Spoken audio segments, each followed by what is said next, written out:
High বন্ধুরা, তোমরা সবাই কেমন? আমি কিন্তু খুব ভালো আছি। চলো প্রথমে রেডি হয়ে আসা যাক, তারপরে অনেক কথা আছে। তো রেডি হয়ে আমি চলে এসেছি, দেখতে পাচ্ছ আমাকে কত সুন্দর লাগছে ড্রেসটা পরে। তো আজকে রেডি হয়ে বার হয়েছি আমরা ঘুরতে, কারণ ঈদ হয়ে গেছে, প্রায় 1 মাস হতে যাচ্ছে, এখনও বার হয়নি। তো আজকে মনটা হলো যে একটু ঘুরে আসি। বাড়ি প্রচুর কাজের জন্য বার হতেই পারিনি ঈদের পর থেকে। আমরা টোটো ভাড়া করেছিলাম, মাত্র 4-5 জন ছিলাম আমরা। তো টোটোয় করে ঘুরতে যাওয়ার একটা আলাদাই আনন্দ থাকে, সারাদিক থেকে খোলামেলা আকাশ, খোলামেলা আবহাওয়া, খোলামেলা সৌন্দর্য। সত্যিই উপভোগটা কত সুন্দর, দেখতে পাচ্ছ। বলতে বলতে আমি চলে এসেছি সবার প্রিয় বাড়ি। এখানে যে এসছে তার মন ছুঁয়ে গেছে, জায়গাটা এতটাই সুন্দর করে বানিয়েছে। আমি মনে করি জায়গাটা খুবই সুন্দর। আমার মনে হয় সবারই জায়গাটা পছন্দ হবে যে এখানে আসবে। তো আমি এই জায়গাটায় দ্বিতীয়বার এসেছি এটা ধরে।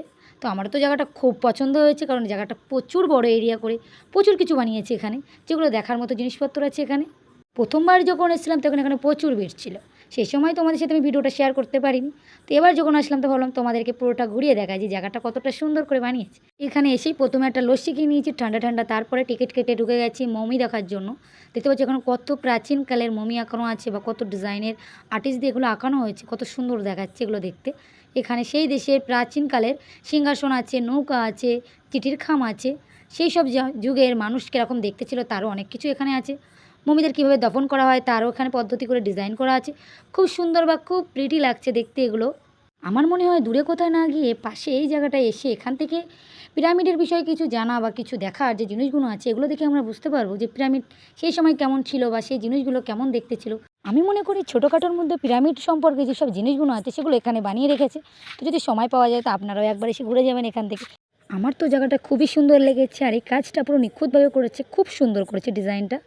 এখান থেকে ঘুরে বার হতে হতে হালকা হালকা সন্ধ্যা হয়ে গেছে। তারপর বাইরে এসে খিদে পাচ্ছিলো বলে একটা চিপস খেয়ে নিয়েছি আমি। তারপরে চিপসটা খেয়ে টিকিট কেটে নিয়েছি, আর সেটা কেটেছে এই গাড়িটা চড়বো। এই গাড়িটা তোমরা কি নাম দাও? আমরা তো এখানে অন্য নামে ডাকি একে। তো গাড়িটা চড়ে আমার তো মন ঠান্ডা হয়ে গেছে, কারণ এই গাড়িটা চড়লে আমার বাকি মনটা খুব ভালো লাগে, কারণ এই গাড়িটা চড়তে আমার খুব পছন্দ হয়, আর আমার খুব ভালো লাগে এটা। তারপরে দেখতে পাচ্ছি এখানে কত ডিজাইন করে ঈদের সময় সাজিয়েছিল, আর এনি টাইম এটা সাজানোই থাকে। খুব প্রিটিভাবে ভেতরটা ডিজাইন করেছে, খুব সুন্দর লাগছে রাত্রিরে লাইটিংয়ের কায়দায় এটা দেখতে। আর সামনাসামনি দেখতে তো ওয়াও, সেই লাগে দেখতে। তারপর আমরা সবাই পায়ে পা মিলিয়ে ঘুরতে বার হয়েছি পুরো জায়গাটা ঘোরার জন্য, যে কত সুন্দর করে বানিয়েছে। তারপর দেখতে পাচ্ছি এখানে চার্চ বানিয়েছে, যেখানে সব কিছু দেখানো আছে। তারপর আমরা টিকিট কেটে চলে আসলাম কাছের ঘর, যেটা খুব সুন্দর লেগেছে, আমার তো প্রচুর পছন্দ হয়েছে।